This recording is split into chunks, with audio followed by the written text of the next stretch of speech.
everyone, it's Rachel from Don't Crop Me Now. This is our second update about the community plot, and we're just going to tell you where we're up to after the end of the second weekend on working on clearing the overgrown allotments. We're going to show you the task that we have completed and where we're up to now. We'll give you a breakdown of the time that it has taken to get this far into the project, and we're going to have a little bit of a debate about why we have decided to dig to clear this plot as opposed to taking a no-dig approach. So as you can see, hopefully if you watched the video last week, there has been a big change in this middle section and it is looking a lot better. We put about 4 hours work yesterday into clearing that area and it looks pretty good. Pretty happy with that. So in terms of tackling this area, obviously there's a lot more top growth on this section because it has not been covered up.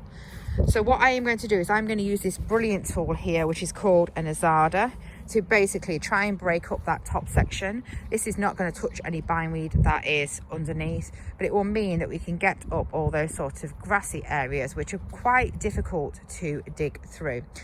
And that's what I'm going to start on first.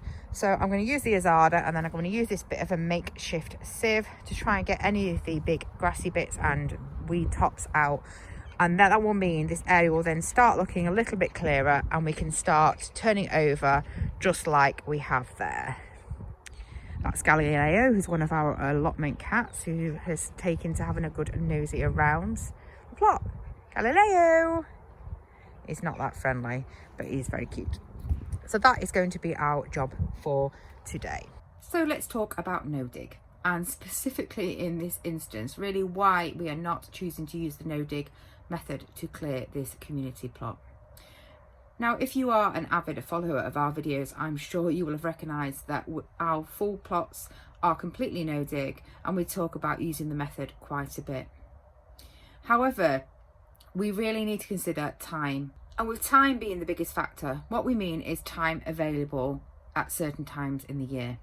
So at the moment, because we have our 2 full plots are pretty pristinely tidy and we haven't got major projects going on our own plots, we haven't got that much work that we need to be doing at this time of year, probably for the next 6 to 8 weeks.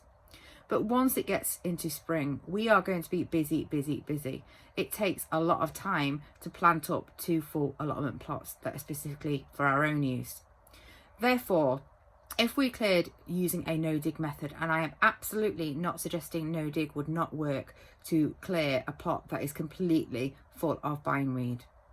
During that initial time in spring and throughout summer, for the first couple of years, if we had mulched a plot that is full of bindweed roots, we would need to spend real significant amounts of time troweling out all those bindweed roots. By taking a dig approach, it means that we have removed, well, I won't say all of them because I'm sure we will have missed some, but we will have removed quite thoroughly the majority of those large bindweed roots. And that means that the ones that will come through, because we will mulch after we finish this to transfer into a no-dig system, will be relatively minimal.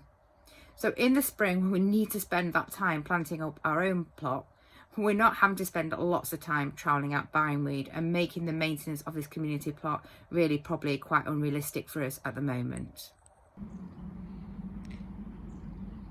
I am not going to lie, that was really hard work.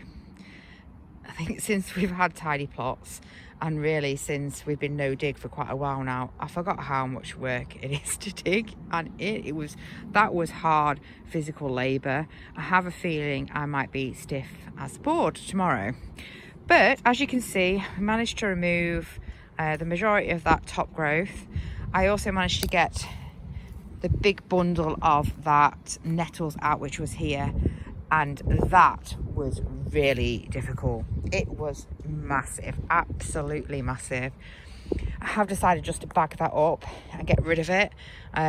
So that's drawing the bags, which is a bit of a bag mountain over there for the council recycling centre.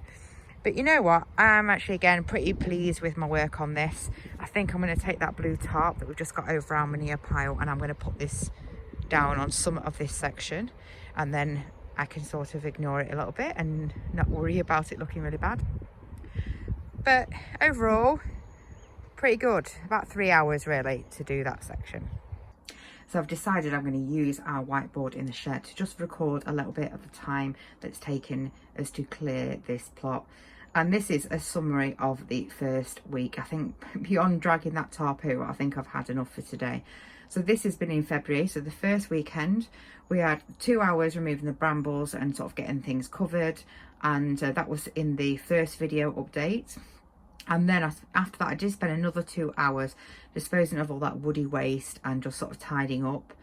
And then we came back this weekend, and yesterday we did about 4 hours on there digging and weeding. It was about an area about 22 by 8 feet. And we also took the dahlias out and potted them up.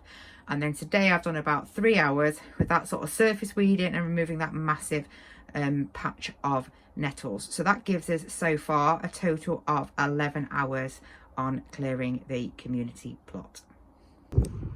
So if you've enjoyed the video today, please like, comment and subscribe. It only takes a minute, but it really helps our channel. Take care everyone. Bye.